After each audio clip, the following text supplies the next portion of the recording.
You're listening to Flip Empire, the show committed to helping real estate entrepreneurs who want to build their empire without sacrificing their life. Your success and freedom starts now with your host, Alex Pardo. I was recently asked by a really good friend of mine, Alex, why do you feel like you've been able to make such hard pivots in your life and business and not been afraid to do so? And so my friend Jon Farling, who is now the host of the Do More podcast, invited me to be a guest on his show. And so on this particular podcast episode, we're going to flip the script.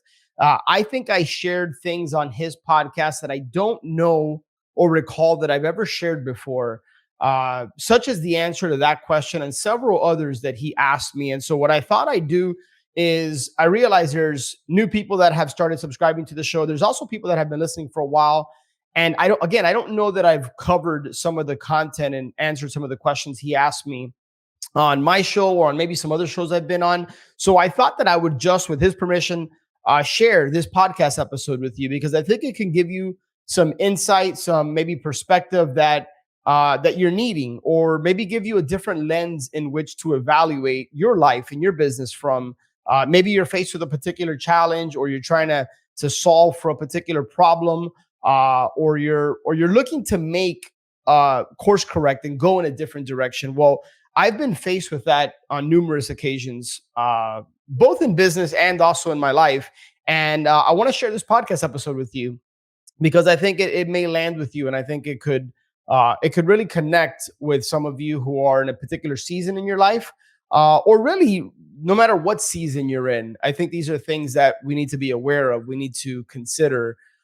And so with that being said, my good friend Jon Farling has given me permission to share this podcast episode with you. I think he did a great job of interviewing and hosting, especially since he just launched this podcast. And in an effort to also get behind him, because he's a friend and just a sharp dude and is doing a lot of good out there, I wanted to publish that episode on the Flip Empire show because I think some of you may enjoy it. So I encourage you to listen from start to finish. I'd love to hear from you at the end of the show. So reach out to me on social media or any other way. I'd love to get your feedback. And if there's anything that I can do to help you and support you in your journey, anything I can do to pour into you and grow, let me know. I've just spent the last several weeks traveling, kind of a crazy October where we kicked off. If you've heard the last two episodes, we kicked off the month of October with our Ascend Mastermind Retreat, which was amazing. Then I was at a storage event in Atlanta, and I just got back from San Antonio, where I was part of another mastermind that I'm a part of. So I continue to seek opportunities to learn, to grow, to get challenged, to have others hold me accountable, to push me. So I not only talk it, I walk it. And it's because of just all the things it's done for me in my life and in my businesses. I want to share that with you, and I want to share it with you passionately and with conviction because I believe in it that much. So if this podcast resonates with you or any other podcast I've done, make sure to reach out to me, ascendyoursuccess.com. And without further ado, let's hop right into episode 716, where my good buddy Jon Farling interviews me on his podcast. I'm here with my guy, Alex Pardo. I met Alex Pardo, I believe, what was that, 3 years ago? Been in this mastermind, have become great friends, and he's a self-storage investor, among other things. And hopefully we can dive into all those things that he does because he's a man of many things. But one, appreciate you coming on. And two, if you can, Alex, give us minute, 2 minute, and maybe 5 minute with you, I don't know, bio, and tell us a little bit about yourself. Yeah, dude. First off, man, it's you're 100% right, dude. You've become a really good friend over the last several years. And by the way, dude, word on the street is that I am now on one of the top 2 or 3 podcasts on the planet. So the Do More podcast, along with the Flip Empire show. So I'm excited to welcome you into the podcast world, dude. But no, man, in all seriousness, man, you've been a great friend over the last several years. You've helped me a lot in my storage journey. And it's been cool to pour into you as well. And that's really what it's about, right? So, but yeah, just to give people a brief little background, and dude, feel free to interrupt me wherever you need to. But born and raised in Miami, my parents are from Cuba. I didn't come from a family of entrepreneurs. In fact, I'm the first one in my family. I didn't draw it up that way, but I remember I've told the story, in the past, but I remember being 10, 11, 12 years old, growing up at the baseball park, and kind of my first introduction to some level of investing and or entrepreneurship is buying and selling baseball cards, right? I used to buy packs for 50 cents, maybe $1, and I used to flip them for $2. And I really like that. I like the idea of buying low and selling higher. And then fast forward, I went to FIU and I ended up graduating and thought I wanted to climb the corporate ladder and be a CFO of a big company one day. If I'm being honest, I think my ego was kind of driving that decision, not because, I really wanted to be a CFO. I just thought it was cool and prestigious. And I ended up taking a job with General Electric in their financial management program. And I'll never forget, man, like my come to Jesus moment, so to speak, was like 3 months into this thing. I had been averaging about 70, 75 hours a week. I never forget my eyes being cross-eyed from just looking at Excel all day. And I'm like, dude, I don't want this, I'm not great at a lot of things, but I'm good at a few. And one of those is kind of getting clear on what I want and then reverse engineering my way to try to get there. And I recall looking at my boss and her boss all the way up to like the CFO where I once aspired to be. And I'm like, I wouldn't want this life, not only for myself, but like for my worst enemy. And so I had made a commitment. It was a 2-year program. I finished that program, got to do a lot of traveling. And then I ended up moving back from New York City to Miami and essentially being unemployed and moving into my parents' house at 25 years old. I don't even know if you know this. No. And dude, a single guy, unemployed, back at his parents' house at 25 is just not a good look, right? That's not how I drew it up. And so that was very motivating for me. And I knew I wanted to start a business. I knew it was going to be real estate. I just didn't know what that looked like. So I ended up. Let me pause you because you're already getting into the stuff I wanted to ask. So Okay. let me pause you really quick. So how did you know you want to get in the real estate? Because it sounds like you weren't around, at least your family, you didn't have entrepreneurs in your family. So how Right. did you find real estate? How did you know that you wanted to get in real estate? Yeah, man. Good question. When I was working at GE, I had so much pain from not wanting to be there that I started looking at other opportunities. I remember looking at applying to be a firefighter in Miami.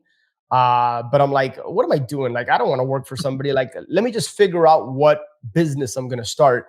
And so I started researching and I came across Carlton Sheets No Money Down program. And I bought it. I spent, I don't know, $297 or whatever it was. And I remember ripping through that in a weekend and then starting to research online how I can buy foreclosures and hopefully like assume the loan. That's what I thought investing in real estate was, like assuming loans. So yeah, man, that led to just my personal development journey. And so yeah, I just started like reading more books. I remember when I went backpacking around Europe, I bought Think and Grow Rich. That like blew my mind. That led to Rich Dad Poor Dad. And so as a result of those programs and those books, that's what kind of propelled me to say, hey, I want to set my sights on real estate. That's it's still interesting to me because I think we all kind of look back at our journey. How did we get from point A to point B? And it sounds like there's something in you that's like, okay, you need to be an entrepreneur, right? Doesn't sound like you had many people around you, which is interesting to me that you're just like, I don't want to work. How did you, like, looking back, how did you know there was another opportunity out there not working for somebody? Because obviously you had success, right? You got to work for GE out of college. Like, I was working at Staples. So you had a huge opportunity there. There had been something there that was like, yeah, you know what, you can do more, and it's not in the 9-to-5 world. I think about Tony Robbins. He talks about humans are motivated either by the avoidance of pain or driving towards pleasure. I'm one that I'm wired in a way, and I have this awareness about myself that I will do more to avoid pain than to seek pleasure. And like I said, the pain of the thought of having to quote unquote clock in and clock out. I remember my first year in GE, I wanted to come back home to visit my family because I think it was my mom's birthday or something, and my boss wouldn't give me the time off. And I'm like, this isn't freedom, right? Like, I don't like the thought of somebody having their thumb on when I can go, and I'm like, this isn't for me. So I wasn't worried about the how, like, how am I going to invest in real estate? How am I going to start a business? Because like I said, I didn't have that experience. but the pain of working for somebody else was greater than the pain of trying to figure that out. And I think there's a lesson there for people listening, that too many of us are trying to figure out the how. How do I get into storage? How do I do this? How do I do that? Don't worry about that for now. Just get clear on what you want, and then figure out what micro actions you can take that are going to ultimately lead to the macro result that you want. And then you just course correct along the way. Like, nobody has a direct straight line A to B to success. Like, that's not life. I don't know if you've ever seen that Instagram image of like what people on Instagram depict as success, and then like the reality, and it's like all these like zigs and zags and ups and downs. So I don't know if I answered your question, man, but like I wasn't too worried about how am I going to do it. I just knew I had to do it. Yeah, no, that's awesome. So yeah, that's chapter 1 in the book of Alex Pardo. So you buy the Carlton Sheets program. What happens from there? Yeah, man. A buddy of mine that was also working at GE, Ray, he's a good friend of mine, and he had gotten into real estate a little bit prior. And so I kind of learned a little bit from him, and I saw some of the success he was having. And that's another thing that I think I learned early on, is that success leaves clues. And I'm not smart enough to have come up with that quote. Like, I probably read that somewhere. But I don't try to figure out everything on your own. Like, lean on others who have walked that path and who are maybe a few steps ahead of you, and you can learn from them, right? And I think there's an art to intentionally putting yourself in the right environments. That's why you and I are such big advocates of masterminds and coaching and things of that nature. And we've invested a lot in ourselves. But yeah, man, I moved back to Miami. I went traveling around Europe. I remember I was sitting in an internet cafe in Ibiza. And I walked in, I checked my email, and I think I was paying like, I don't know, €5 every minute. It was expensive back then. And a buddy of mine this same buddy, Ray, had invited me to a boot camp called Marketing for Deals, a guy by the name of Dave Lindahl, which at the time, I think he's still in apartments, but he's a big apartment house guru. And it was $997. Now, keep in mind, John, I had financed my 3.5-month backpacking trip on my credit card. So I was unemployed. I didn't have an income. I was $7,000 in the hole. And I had, I think, a $10,000 limit on the card. So I was like coming up on that. But again, my trip was going to be over in like 3 weeks. I was going to go back to my parents' house without a plan. And so I'm like, it's now or never. So I paid the $997. I went to this boot camp. I plucked out a pre-foreclosure letter from the 3-ring binder. I went to Kinko's and I started making photocopies of this letter. And it was so ghetto because you would see the black from the photocopy, the black 3 holes. And that was my first direct mail campaign to pre-foreclosures. Fast forward about 2.5 months later, I ended up closing my first deal and I made $44,000, which I ended up splitting. So almost what I was making in my corporate job. That's awesome, dude. That's like, you don't hear that very often, right? Usually it's one, you spent money investing in yourself, right? And it sounds like, I know you're fast forwarding a lot here, but it sounds like you weren't that skeptical, right? You bought the Carlton Sheets thing, which $300, which at the time for you was probably a lot of money, right? Then you spent $1,000 for this marketing program that I know when I started in single family rentals, I had no idea what wholesaling was. I learned what wholesaling was like a handful of years ago. I had no idea. So, for you to take those steps and invest in yourself, when I'm guessing a lot of people around you probably weren't doing that, that's rare. That's unheard of. Yeah, I wasn't in that world yet. I only knew of my buddy Ray at the time, who had invested in himself. And so like the thought of spending, John, $997, like at that time, it could have been $100,000. Like, I'm like, wait, people spend this much money to go like learn about how to market for deals. Like, I couldn't wrap my head around it, but I didn't have a plan B. And I'm like, I got to do this. I know I want to do real estate. So let's make it happen. Like, my mindset is very much ready, fire, aim. And like, I think of that analogy of like getting to the shore and burning the ships. And now I can't go back out to sea, right? Like, I got to figure it out on land. Yep. So that was kind of my mindset. Ray was definitely a turning point for you, it sounds like. Yeah, for sure. And he still is, man. He's still a good friend to this day. And I think we all have those people in our lives if we look close and hard enough. Like, my belief is God puts certain people in your life to steer you in a certain direction. Now it's our job to discern, like, is this the right person I need to be like modeling or learning from or following, or is it not? Because either way, they're going to have an influence on your life. You get to decide if it's positive or negative. Yep. That's why you're here. Well, thank you, man. I appreciate it. No, I meant because you're here with me. But that's what I meant. I appreciate it. All right. So you got your first deal. I know where you kind of go from here, but sounds like you probably dive pretty hard into wholesaling then, right? Yeah, dude, exactly right. Like that first deal led to a second, led to a third. And I remember, I think my first year, and I'm hesitant to share this because I don't want people to think that like everybody's got a different path and a journey. So the fact that I made this was 2005. Okay. So I did my first deal January 2006. I attended that boot camp October 2005.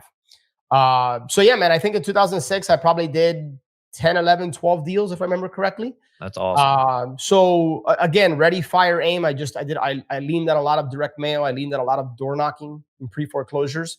And I made every mistake under the sun, fumbling deals left and right, just kind of figuring it out, right? I would attend local RIAs back then. At the time, I viewed investing in a coach or a mentor as an expense. Yep. And I'll kind of fast forward to 2007. I had done at that point 15, 20 wholesale deals in my first year and a half. And I thought it was a good idea to get involved in my first fix and flip on a $500,000 house. I'll spare you the gory details, but we ended up, between myself and a partner, I think we lost 102,000 bucks. So I lost roughly 50 grand of my money. And I'm just grateful and fortunate, dude, that that didn't sink me at the time. But B, it was, somebody asked me at an Ascend retreat, I think a year and a half, 2 years ago, like, what's the best deal you've ever done? And man, I've been fortunate to close a lot of deals throughout the years. And my instinct gut reaction answer was losing 50 something $1,000 on my first fix and flip. And everybody was kind of like looking at me like I was drinking or something. And I'm like, because that was the turning point. I said to myself, had I had a coach or a mentor in my corner, I would have never gotten involved in that deal. Yeah. Well, So, and go ahead. Yeah, no, I was just going to share that as a result, I immediately, I was seeking somebody to guide me and mentor me and coach me. I made a pretty large investment. I think it was $5,000 at the time. And I hired a coach. And yeah, man, ever since then, I've been coached and been a part of a mastermind. Yeah. Well, a couple good points there.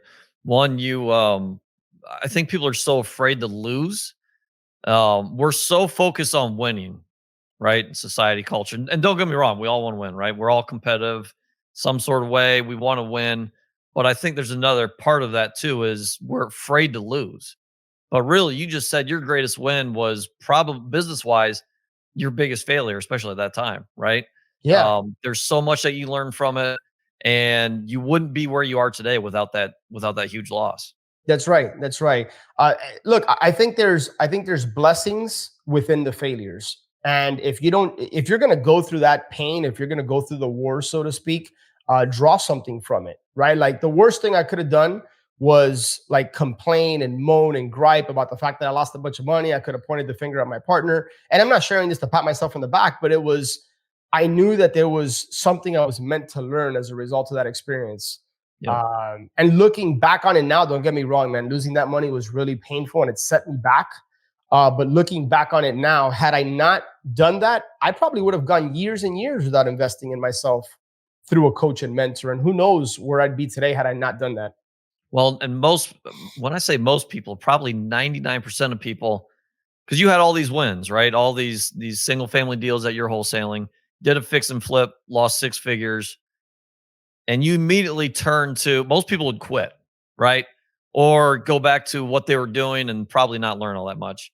You said, no, I'm going to spend more money and get a coach, which who does that? Not many people do that. So yeah, kudos to you for doing that. Thank you, man. Thank you. But yeah, man, from there, I mean, I ended up continuing to do deals. I started kind of coaching and working with people myself several years later. Once I had kind of had some success and some wins under my belt, people started kind of approaching me about it. And so I ended up in the wholesaling space. Yeah, that was in the wholesaling space. Correct. Yeah. But man, we grow and evolve, right? And so for me, I was a one-man show. I ended up reading The 4 Hour Work Week. I was blown away by this concept of hiring virtual assistants. And then there's a lot that's gone on in between, but that led me to now, how do I start to scale this business? How do I buy back my time? And so I started building a team in 2012. I had built a team up to 9, 10 people, fast forwarding all the way through 2020, where I ultimately decided, hey, it's time to shut down the wholesaling business. It's a great business. It had provided very well for myself and my family, met a lot of great people, but that business was just no longer aligned with my long-term goals, my vision, or the direction I wanted to go in. So I had been thinking about this. I had been feeling something was uneasy within me about the business, right? Like there's a lot of ups and downs. And I always felt like I was chasing the next deal. And I didn't like that business model. I didn't like the thought of having to generate 40 grand a month, roughly, just to break even, pay my team, keep the lights on in the office. And I would have to do more than 2 deals to start making a profit. I didn't like that model. And I didn't like the fact that there wasn't any cash flow. I didn't get any of the benefits of depreciation and all these types of things, which was ironically the reason I got into real estate. Right. When I read Rich Dad Poor Dad and all these books, it wasn't go wholesale houses. Right. It was don't wait to buy real estate and wait. Right. It's that classic saying. So I ended up taking some time off, man, reflecting. And ultimately, after a lot of research and just conversation with the right people, I felt led to really focus my energy and attention on the storage asset class. And that was late 2020. Man, you take some hard pivots. I'm not gonna lie, right? Because obviously you were successful. I mean, we've talked about what you did beginning of your career, but you were successful in wholesaling. From what I know, you had a pretty big wholesaling business, obviously doing well with it, and shut it down. You took a hard pivot and was like, "I'm going this direction." Yeah. Yeah. I mean, you talked a little bit what went through that, but why do you think you're able to take these hard pivots and not be afraid of what's on the other side? Man, really, really good question. I've been working on that one. That was a good. No, I'm out of good questions now. it shows. Stop. I'm sure we can find 1 or 2 more. But no, dude. In all seriousness, a couple things immediately come to mind. Right. You know me. My faith is important to me. Right. And so I've always known God was going to look after me, and I was going to be okay, and He was going to provide, and I was going to be taken care of. But as far as like the practical side of things, like I've just always been one to bet on myself, and I think a lot of that confidence comes from my faith. But I'm pretty good, like I mentioned earlier, at getting clarity.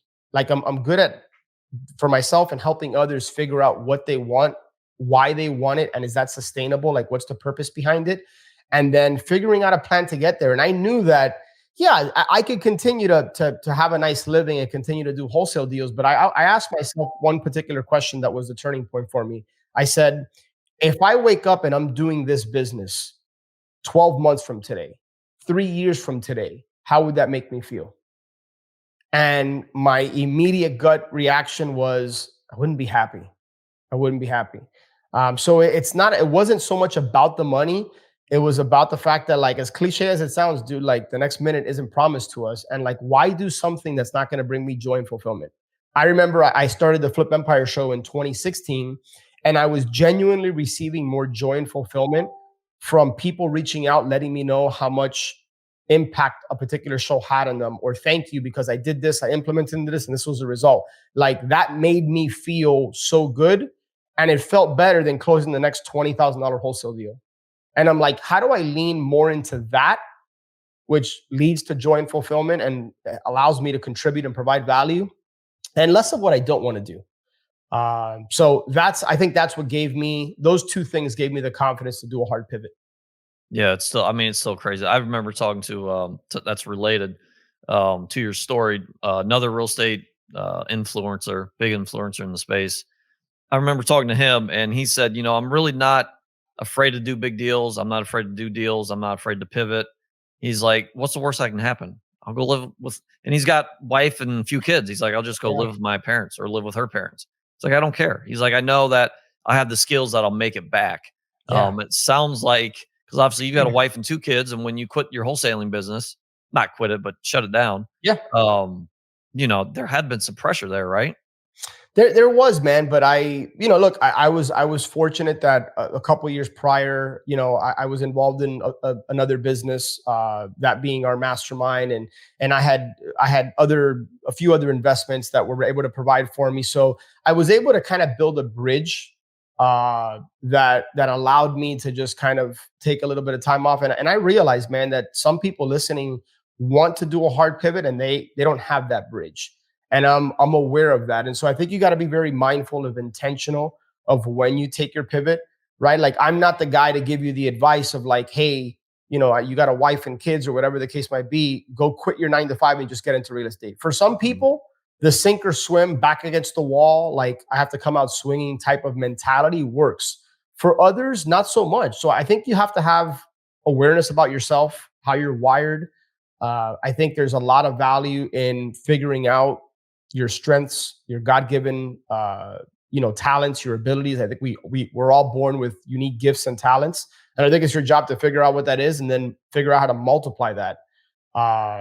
Too many people are stuck in a dead-end job or a business that doesn't fulfill them, and life's too short, dude. It's just like it doesn't have to be that difficult. I'm not saying it's going to be easy, but it doesn't have to be that difficult.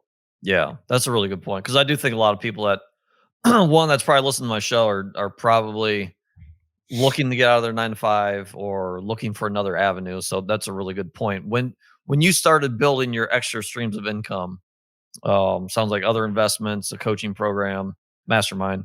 Yep. Why did you start those? Was it to diversify, or was No, it because you saw the writing on the wall with your wholesaling business? You're like, I don't want to do this forever. neither. It was because that was bringing me more joy and fulfillment. And I Mm, was trying to lean more into that and less into building something that wasn't bringing me that joy and fulfillment.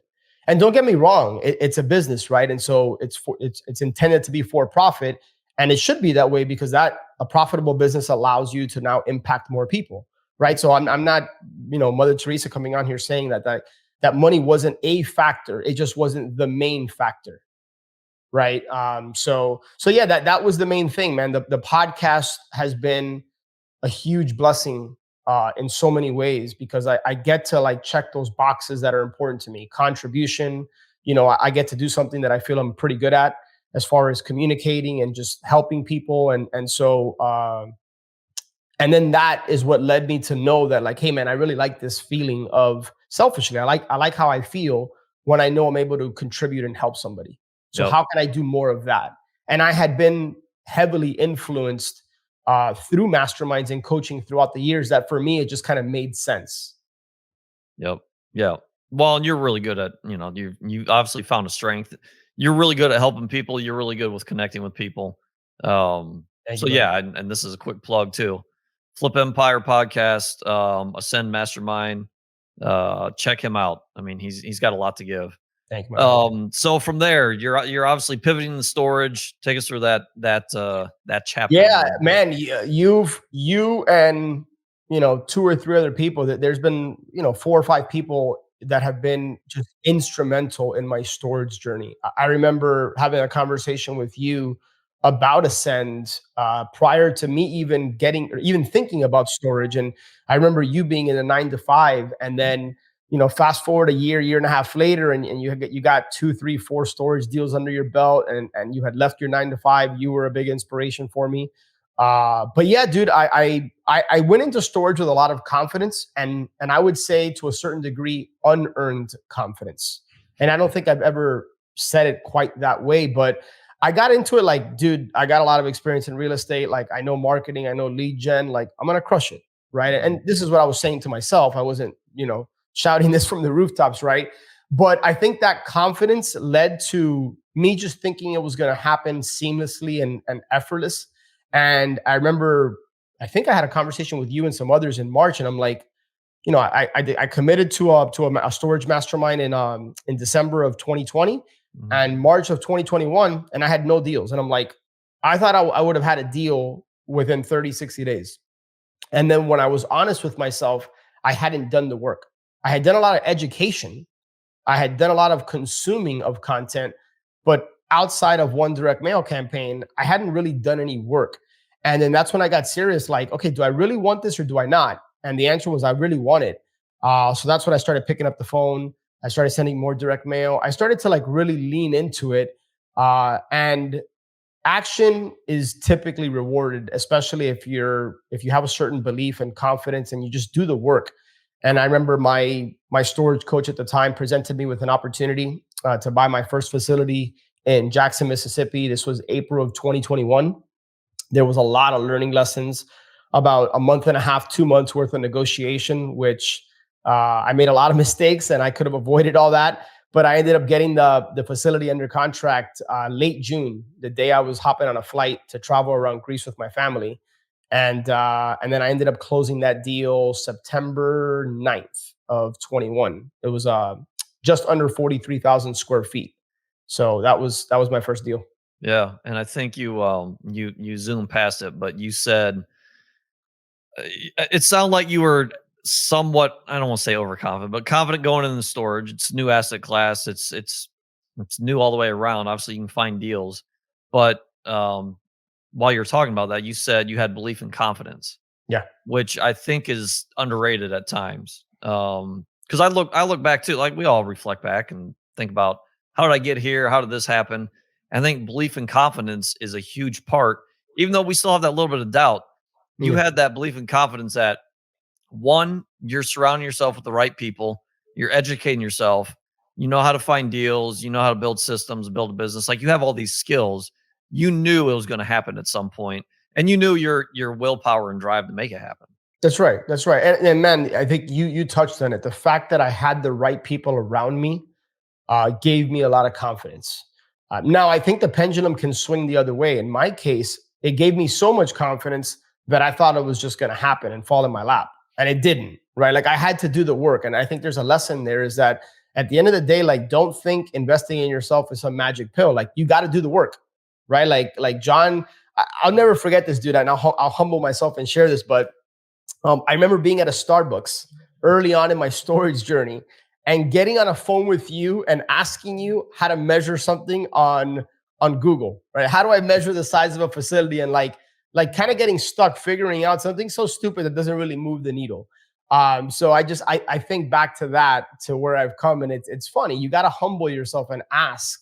And I wasn't too prideful to like say, hey, I don't know how to do this. Like, help me out.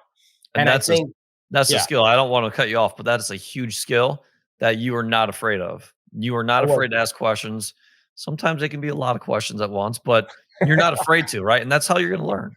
Yeah, that's right. Exactly right. So no, man, again, I'm grateful and fortunate that God put people like you in my life that were willing to take my call and kind of help me out. And then I always have that in mind as I try to pay it forward. Like, we're all on different journeys and different seasons of our life. So don't ever get too big for yourself where you're not willing to help someone, because you might find yourself in a place where you need help. And we're human. I don't have everything figured out. There's a lot more that I don't know than what I do know. I know that. But I also know that there's people out there that have figured something out. Yep. Right. And so it's just finding those people in your life. Yep. Well, and you know, this show's probably helped. This podcast has probably helped me with interviewing people and then thinking about questions and all this. But it's amazing how many people, that success is relative, right? But have had some sort of success. They've all surrounded themselves with people that are doing the same thing they want to do. Yeah. I don't want to say it's that simple. Like you said, you've got to put in the work too, but that is probably the number one common thing that everyone has, that's been somewhat successful in something. That's what we all have in common, right? We try to surround ourselves with people that are doing more than us and doing what we want to do. There's a certain Ed Milet talks about the thermometer in the room, right? And like our temperature, our thermometers always set to something. And so like when you get around people that are high achievers or doing more, and by the way, ironically, the Do More podcast, right? Doing more doesn't necessarily mean having more deals, having more money, having a bigger business. It can. That's an aspect of it. But I want to surround myself with people that like, and that's the kind of life, that's the kind of person I want to be around. Like that they're, I don't believe in balance, right? I think we go through seasons in life, but I don't just think about surrounding myself with the wealthiest people. Like that's one part of it, but I want to surround myself with like family men, God fearing men, like just people that I want to spend time with, and I get up leveled in different areas of my life as a result. Yep. 100%. We could dive into that for a whole nother show. Oh, for sure. Um, so you've got one deal now in your journey. This is 2021. Correct. 2021 ended up it was an SBA loan, so that's a whole nother podcast. I'm talking to the SBA king here because you've done a bunch of those, but I learned. It's funny, man. My first deal in single family was a short sale, and I learned, like, for some reason when I get involved in an asset class, I tend to go for like challenging deals, but SBA, like, but I'm so grateful for those experiences because there's a lot of learning in the doing, right? The Do More podcast, the learning and the wisdom comes from the doing, not from necessarily just sitting back and consuming. Yep. So yeah, I closed that deal, man, and that deal has had a lot of challenges. And so again, along that theme, I've learned a ton. I know now what to do, what not to do. I know what markets I want to be in, what markets I don't want to be in. But that led me to my second. Well, I'll kind of pause there in case there's anything in particular you want to dive into as it relates to the first deal, or if you want, I can just kind of zoom out and kind of share with you where I'm at in my journey today. Yeah, bring us to the next one. Yeah, man. So I ended up partnering with one of our Ascend members. Really good, become a really good friend of me and of you. And we ended up JVing. He sent out a direct mail campaign, and we had come to an agreement that I was going to field the calls, negotiate, lock up the deal, and we'd split the deal. And we ended up getting an awesome facility in Amelia Island, Florida, which it's funny because when you think about the markets, Jackson, Mississippi, and Amelia Island, they couldn't be further apart, right? Just as far as the market. So that was a 24,000 square foot facility that had some climate control. I ended up negotiating just amazing terms on through seller financing. So the seller ended up taking back a note for the majority of the purchase price. We had a smaller down payment, and I was able to negotiate no payments for 1 year on that deal, a 5-year term, 3.25% fixed interest rate, and then amortized over 35 years. So the facility is doing really well. It's cash flowing. It's in a prime market, and that's an asset that I see us holding long term. Like that's the reason, that type of asset's the reason I got into storage, and I did a hard pivot from the wholesaling business. Yeah, for sure. Yeah, I mean, the seller financing terms are awesome. People always have questions about seller financing, and I get it. It's infinite, right? So it can be somewhat hard to understand getting into it, but you can play around with the terms. Right. You can play around with the interest rate, the amortization rate, how long it is, the down payment. You did no payments for you. I think people get stuck because there's just so many options, and it's like, what do I offer? Well, put it together where it makes sense for you and present it to the seller. You brought up something that I think there's a lot of wisdom in it. Is I like to approach seller financing deals like, okay, like what is it I want to get out of this? But also you got to flip the script and say, hey, what's the seller's, like, why are they selling? What's their need? How can you structure something? And like, to your point, with seller financing and with terms, you can rearrange the puzzle however you need it to work for both you and for the seller. And this particular seller, just lived out of state, wasn't really operating and trying to grow and manage the business. And I remember the reason I got the deal, aside from just building rapport and kind of striking up a relationship with the guy, is he had an offer. Somebody was trying to negotiate with him. He was asking 2.1. Somebody offered him 2 million. I gave him his exact ask, but because I gave him his ask, he was willing to work with me on the terms.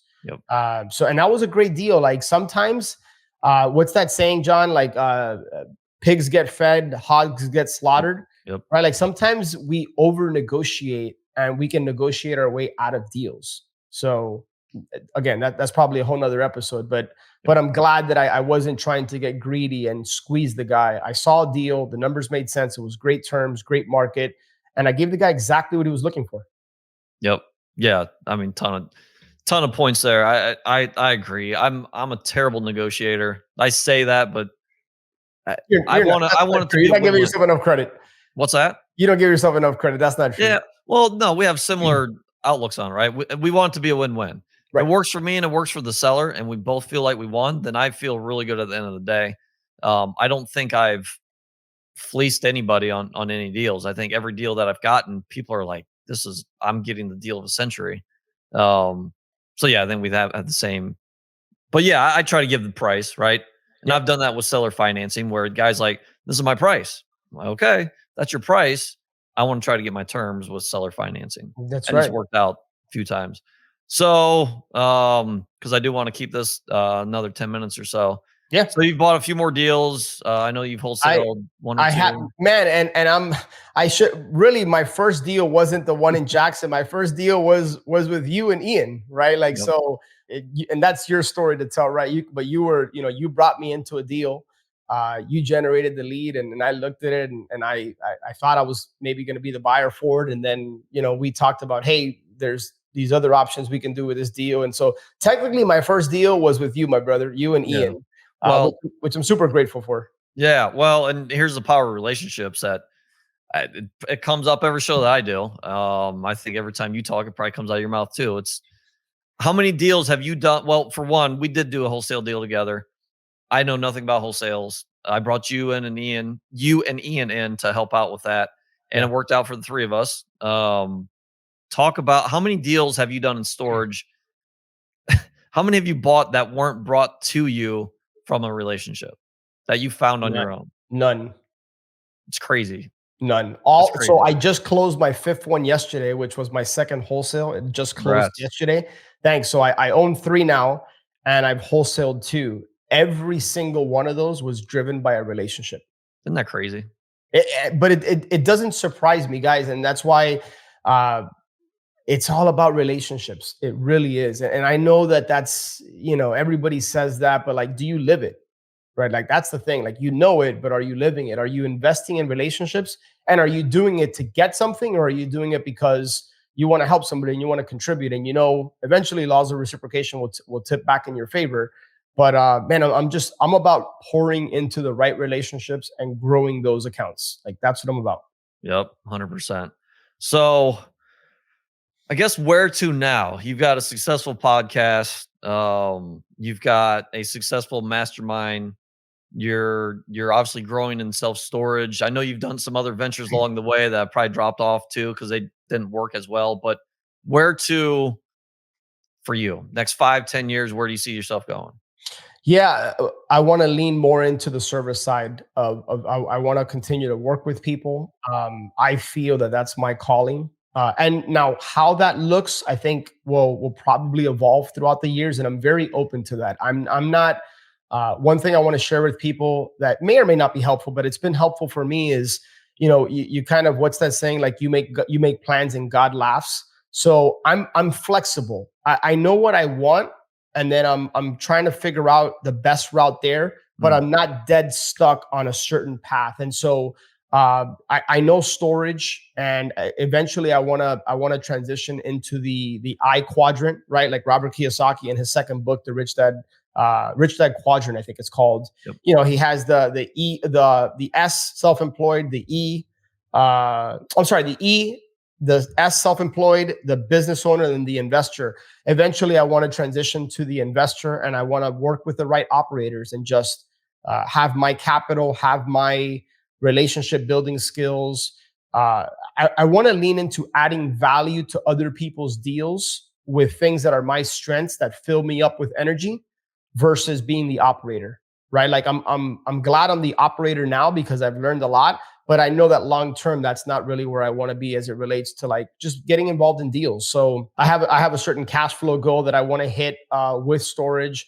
I want to grow, ascend with the right people. I want to continue to pour into the podcast and do some other things, man. But yeah, like, me, man, and I'll share this, but like, lifestyle is very important to me, and spending time with my family, traveling. So I'm not willing to, work 12, 14, 18-hour days just to build the biggest empire, no pun intended, that I possibly can. Like, that's not important for me.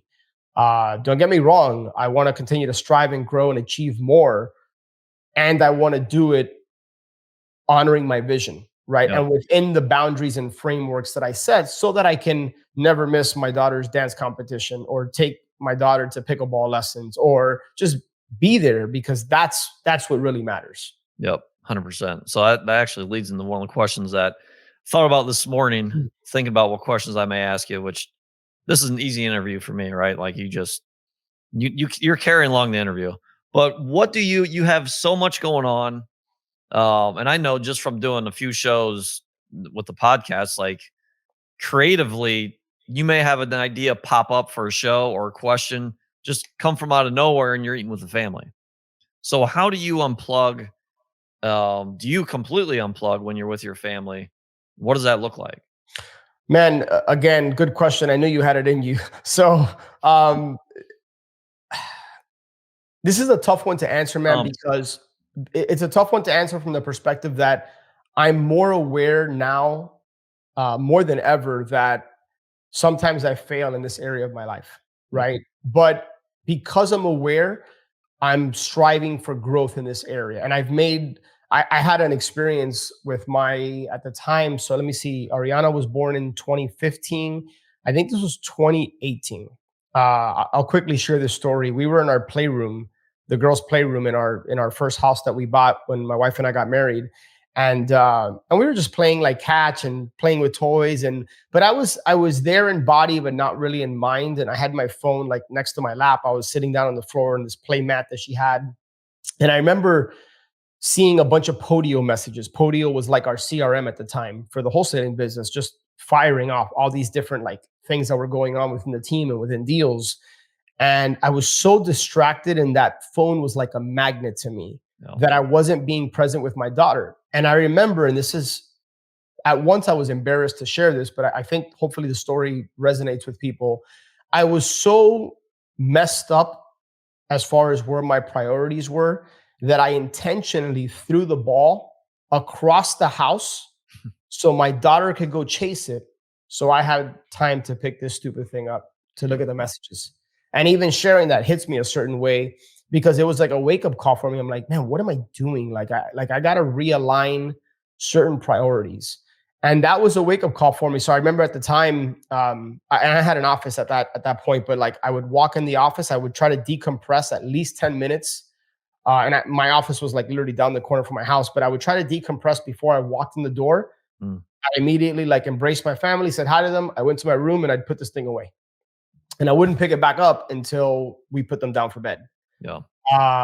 So, and again, I've grown so much throughout the years, but there's times, if I'm being honest, where like I'm there, but like there's thoughts, there's things racing. Man, I'm not going to come on here and pretend like I got it all figured out, but I know that I'm making strides, and I know that I'm a lot more present today than I was in the past. And at times I still struggle with it. Yeah. No, that's great. I mean, that's honest, that's vulnerable. I think most people can relate, especially if you're an entrepreneur, right? Because our brains just don't stop. If they do, like there's no cutoff. We can't clock in and clock out, and it's like, oh, I'm done. My job's done. My creativity's done. I'm not thinking about this deal that I'm underwriting for the past couple days. You just can't shut it off. You know what I've learned, man, is I think and this is the value of like having an honest, open dialogue, and the fact that we're close friends, is I'd push back from the perspective that I used to believe that.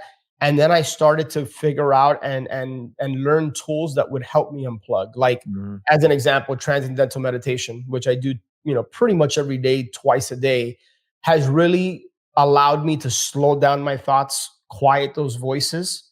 And that's helped a lot. Right? Like my morning routine, like putting my oxygen mask on first in the morning before I put on others, like that has helped me a lot. Getting into the word, prayer, that's helped me a lot. It's not a fix all per se. Like we're human, we're going to fail, we're going to fall, we're going to struggle at times, but it's really allowed me to slow down those thoughts. And then I know when to ramp them up, right? Like I try to create boundaries in my life where like, hey, when it's work time and it's go time, let's do it. Let's get creative. Let's get done what we got to get done. But when I'm not doing that, let's be all in with the family, or let's be all in this area of my life. Does that make sense? Yep. Yeah, 100%. Well, and we go through seasons too, right? Like there's 100%. going to be seasons, and maybe it's months, maybe it's years, to where if you are trying to quit your 9 to 5, or maybe you haven't scaled your business far enough yet to where you can hire people out to take on those, those mundane tasks. Like I know even, year and a half ago, I was the same thing. I was getting alerts through our communication system. And it's like, it's hard to put your phone away when you're getting those constant alerts. So, but it's as long as you see the issue and you're taking strides to fix it, it's not going to happen overnight, right? I know for me, I've gotten, just over the past couple of years, I've gotten a ton better. And a lot of that is with scale, and you can hire things out and take things off your plate.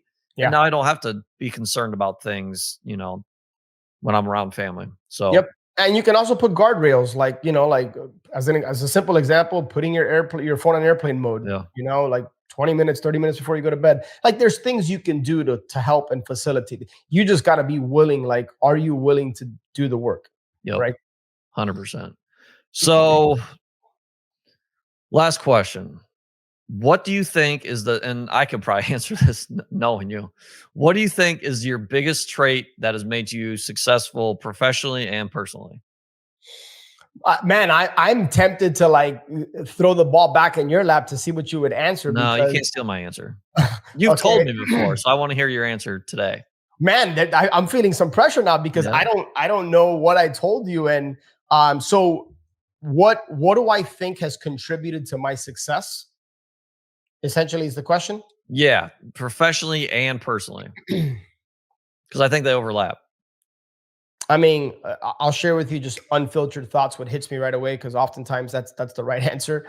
And I don't know if this is what I share with you or not, but this is what's hitting me is I think my relationship with God, first and foremost, right? Like my faith, I'd say number one. Number two, it's just coaches, mentors, the communities, masterminds I've immersed myself in. I think being very open, vulnerable, and transparent, right? Like not trying to like fake it till you make it. Like I don't subscribe to that line of thinking. Just be real, be who you are, humble yourself. Call Jon Farling, dude. I don't know how to measure a stupid facility. Like a stupid, simple question like that. Like just be real, be humble, be authentic. And I think more people will be drawn to you if you're just yourself. Yep. Right. And then along those lines, knowing that you don't know it all. And so but somebody does. Like all the answers to your questions are out there. So I think the mindset and the framework of not having to have all those answers right away in order to take a step forward in the direction of where you want to go is key to success. Yep. Right. Because I don't know very many people that have the whole thing mapped out. And then it actually works to plan that way, right? Like the pilot is off course most of the time, but they know their destination. That's kind of how I look at life and business, right? Is I'm gonna make mistakes. I know that I'm human, but what can I learn as a result? And then who can I surround myself with that can continue to pour into me? And then taking it a step further, who can I pour into? Because I always think we gotta have one hand up to a coach, a mentor. And we got to have one hand down helping others that are on the come up. That was like 7 answers, but we'll take it because they're really good answers. Well, thank you, man. Thank you. See, I figured if I hit you with all that, I have to overlap with something I shared with you. No, I remember. Well, no, and they're all true. And I don't think we all have just one trait that's, gotten us successful in anything. But I remember you telling me, and it hit me too. I'm like, yeah, this is completely right. I remember you telling me that you have a knack for, I don't know why you're talking about yourself. It's just something you'd like to do, but you said you have a knack for connecting with people, and people feel like they've known you their whole lives within like 20 minutes of meeting you. I'm like, yeah, I feel like the first time we actually met in person, I'm like, I've known this dude since kindergarten is how it feels. Right. Cool, so you do have that power that a lot of people just, don't. And I don't know if I can name anybody else that I feel like I've known you my entire life when really it's been 3 years. and really we've only seen each other in person handful of times. Yeah. So yeah, it's just that's a crazy trait to have, and it's I think that's definitely helped you personally and professionally for sure. Well, I'll let that land on me, man. I appreciate you for sharing that. Where's it landing at? Right here, man. Right in the heart, dude. Right in the heart. All right, well, we'll wrap this up. Share everything you got going on, where people can find you, and whatever else you want to talk about yourself. Yeah, buddy. Thank you so much, man. So ascendyoursuccess.com is our mastermind community for entrepreneurs, and pour my heart and soul into that thing. And so ascendyoursuccess.com. And then I'd love for people to check out the Flip Empire show. I've had you on the show. I want to say at least a couple times. Yep. If not, we gotta make that happen and circle back. But yeah, the Flip Empire show. So if people go to flipempire.com/podcast, that's where you can find the show on Apple Podcasts or wherever you consume. But really, again, I'm not on here to promote anything like I shared with you. I really just want to kind of come from the heart, open up and help however I can. So hopefully I said something that lands with, even if it's just one person, my mindset is, then it's totally worth the 52, 53 minutes we've spent on here. And then lastly, dude, I'm proud of you, man. I know you've stepped out into something that is new, and I'm excited to see you grow and seek to now impact others, man. So I'm proud of you, dude. Yeah, I appreciate that, and definitely appreciate you. Appreciate our friendship, and yeah, appreciate you coming on, sharing your whole life story, basically. Thank you, man. Thank you so much. All right, everybody. Thanks for listening.